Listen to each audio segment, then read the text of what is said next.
Hey guys, kicking off the Module 5.1 class notes.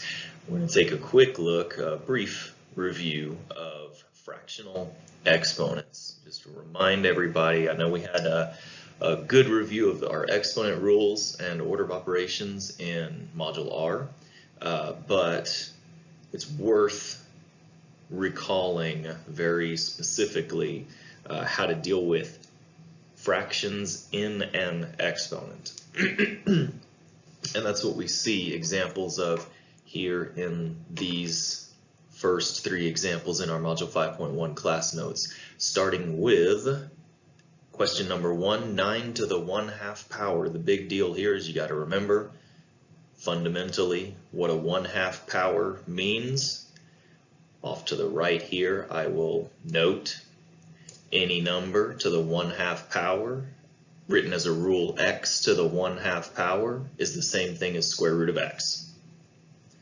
So that's what a 1/2 power means. It means a square root. So 9 to the 1/2 power is simply the square root of 9, which of course the square root of 9 is 3. In example number 2 here, we've got 2 to the 3/2 power.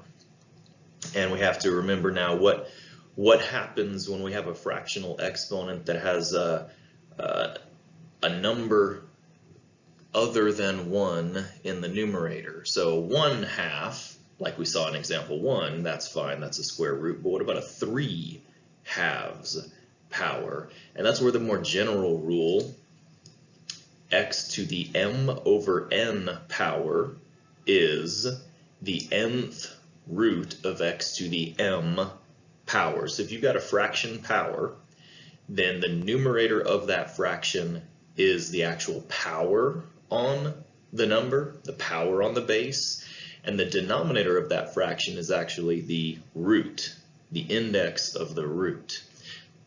In this example, 2 to the 3/2 power, that means we have a third power and a second root.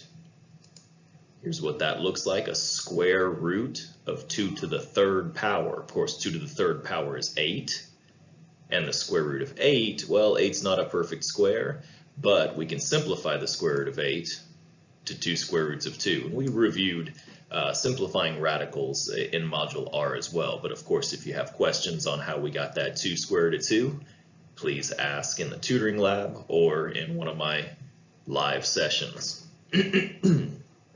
And finally, using that same rule, let's apply that rule to example 3 here with the 6th root of x to the 4th power.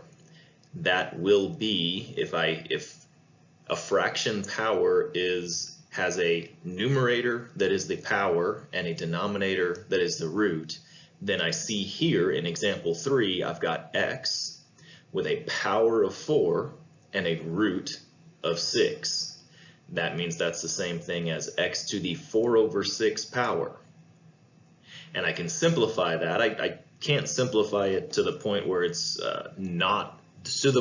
no longer a radical, but at least I can simplify that and say that 4/6 reduces to 2/3.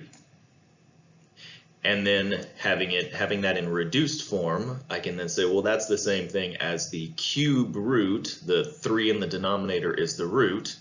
The cube root of x to the 2nd power. So as simple as I can make that is the cube root of x squared. And that is by no means a thorough discussion of fraction powers and radicals, but it's a good, quick, brief review there to get us thinking along the right lines for these fraction powers.